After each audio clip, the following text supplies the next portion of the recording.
খারাপ সময়। যখন তোমার খারাপ সময় আসবে না, তখন তোমাকে তোমার হাত ধরে কেউ তোমার খারাপ সিচুয়েশন থেকে বার করে আনবে না। কিন্তু তুমি যদি নিজেই নিজের হাত ধরে বার হয়ে আসতে পারো, তো এই দুনিয়া তোমার সফলতার কাহিনী শোনাবে।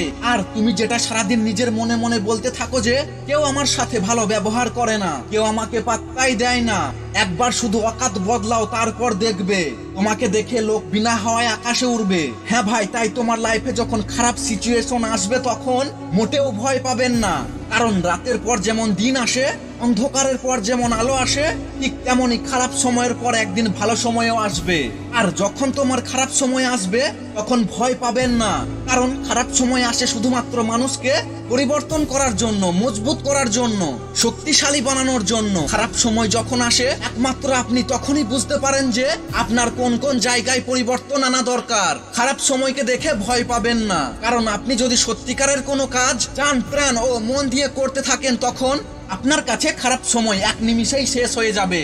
যেমন ইচ্ছে থাকলে উপায় বার হয়, অনিচ্ছে থাকলে নেগেটিভ চিন্তা ভাবনা বার হয়, ঠিক তেমনই আপনার কাজকে আপনি যদি ভালোবাসেন তো খারাপ সিচুয়েশনের পর ভালো সিচুয়েশনও আসবে। শুধু নিরাশ না হয়ে আপনার কাজটি আপনি করে যান, আর মাথা থেকে এসব চিন্তা ভাবনা বাদ দেন যে আমাকে কেউ ভালোভাবে কথা বলে না, আমাকে কেউ পাত্তাই দেয় না। মনে রাখবেন, পশুর রাজা সিংহ জঙ্গলে যেমন একা ঘুরে বেড়ায়, ঠিক তেমনি আপনি একা থাকতে ভয় পাবেন না, কারণ রাজা সিংহাসনে একাই বসে, কাউকে সিংহাসনে নিয়ে বসে না। তাই জীবনে বড় কিছু করতে গেলে আপনাকে একা একাই পরিশ্রম করতে হবে, কারণ জীবন আপনার। আর আপনি যদি জীবনে একা চলা শিখে যান, কে আপনার লাইফে আসলো ও কে চলে গেল, কে পাত্তা দিচ্ছে ও কে পাত্তা দিচ্ছে না, এসব জিনিসগুলো যখন আপনি কাটিয়ে নিয়ে একা চলা শিখে যাবেন, তখন থেকেই আপনি শক্তিশালী হতে শুরু করবেন।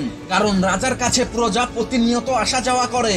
রাজা সেই হয় যে একা চলা শিখে যায় আর কারোর সাথে না মিশে ঘরের দরজা ও মনের দরজা বন্ধ করে একা একা পরিশ্রম করতে থাকে। হিন্দিতে একটা কথা আছে, সিঙ্গেল আদমি রাজা বানতা হ্যায় আর दूसरों के साथ जो होता है ও গোলাম বানতা হ্যায়। তাই জীবনে একা চলা শিখুন, কারণ জীবন আপনার, তাই সফল আপনাকেই হতে হবে। আর সফল হতে গেলে পরিশ্রমও আপনাকেই করতে হবে। তাই জীবনে একা চলতে শিখুন। ভাই, ভিডিওটি আপনার কাছে কেমন লাগলো অবশ্যই তা কমেন্ট করে জানাবেন, আর আপনার বন্ধুদের কাছে ভিডিওটি শেয়ার করে দেবেন। ভালো থাকবেন, সুস্থ থাকবেন, দেখা হবে আবার পরের ভিডিওতে।